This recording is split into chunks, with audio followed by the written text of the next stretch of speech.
श्री कार्तिक महत्तम 27वां अध्याय। कृष्ण नाम का आसरा, कृष्ण नाम का ध्यान।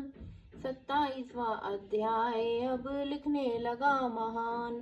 गणों ने कहा, विष्णुदास एक दिन भोजन तैयार करके भक्ति में तल्लीन था कि कोई उसका भोजन चुरा कर ले गया, लेकिन सायंकाल की आराधना हो सके और व्रत भंग ना हो, इसीलिए उसने उस दिन दोबारा भोजन नहीं किया। श्री नारद जी ने कहा कि हे राजन, इस तरह लगातार 7 दिन तक कोई दूसरा उसका भोजन चुराता रहा।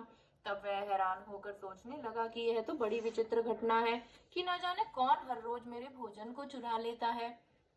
फिर भी इस देव स्थान को नहीं छोड़ना चाहिए। अगर मैं भोजन बनाकर खा लेता हूँ तो देर हो जाएगी और मेरी पूजा छूट जाएगी। अतः मुझे भोजन बनाकर तुरंत नहीं खाना चाहिए। बिना भगवान को भोग लगाए वैष्णवों को भोजन करना ही नहीं चाहिए। अगर 7 दिन बिना भोजन के बीत जाए तो आज मैं एक दिन और सही, आज मैं भली भांति भोजन की रक्षा करूंगा और देखूंगा कि हर रोज इसे चुराता ही कौन है। ऐसा सोचकर विष्णुदास भोजन तैयार करके भोजन के पास ही छिपकर बैठ गया। उसने थोड़ी देर बाद देखा कि वहां पर एक चांडाल आया और उसका शरीर बहुत दुर्बल था।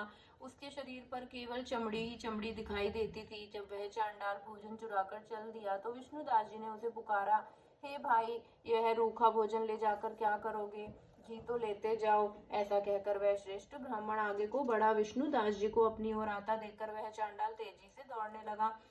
वह ब्राह्मण से डर गया, लेकिन दुर्बलता के कारण दौड़ न सका। अतः वह भूमि पर गिर पड़ा और मूर्छित हो गया।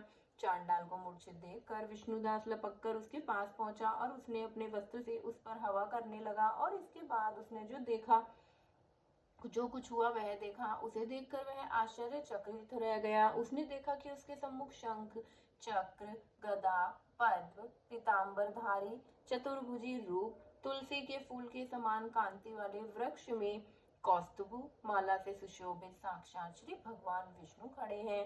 भगवान का दर्शन करके सात्विक भाव से युक्त वह श्रेष्ठ ब्राह्मण उसकी स्तुति कर तथा प्रणाम कुछ न कर सका। वहीं पर सब इंद्र आदि देवता भी उपस्थित हो गए और गंधर्व तथा अप्सराएं आकर गीत गान करने लगी तथा नृत्य करने लगी।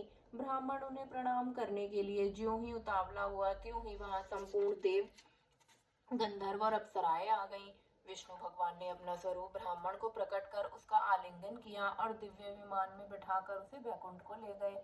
दिव्य विमान में ब्राह्मण को विष्णु के साथ जाते हुए चोल राजा ने भी उसे देखा। उसने अपने गुरु आचार्य मुद्गल को कहा कि मैंने जो यज्ञ आदि किए हैं वे सब व्यर्थ हुए। जितनी दान दक्षिणा मैंने ब्राह्मण को दी वह असफल हो गई।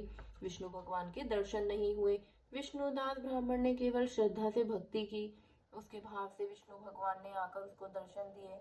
इसीलिए भक्ति ही सर्वोपरि है। मुझे भगवान के दर्शन के लिए राज त्याग कर देकर भक्ति करनी चाहिए। राजा के कोई पुत्र न होने के कारण उसने अपने भांजे को राजगद्दी का अधिकारी बना दिया और आप विष्णु भगवान की भक्ति करने लगा। बहुत काल तक भक्ति करने के बाद भी विष्णु ने दर्शन नहीं दिए तो वह अग्नि कुंड में कूद पड़ा। अग्नि में प्रकट होकर विष्णु भगवान ने राजा को गोदी में बिठा लिया और कहा कि मैं तेरे त्याग और भक्ति से इतना प्रसन्न हूँ। उसका आलिंगन कर उसको दिव्य विमान में अपने साथ बैठाकर वैकुंठ में ले गए। श्री विष्णु जी ने अपने समान रूप वाले ब्राह्मण को पुण्यशील और राजा चोल को सुशील नामक देकर दोनों को अपना द्वारपाल बना लिया। श्री राधे राधे।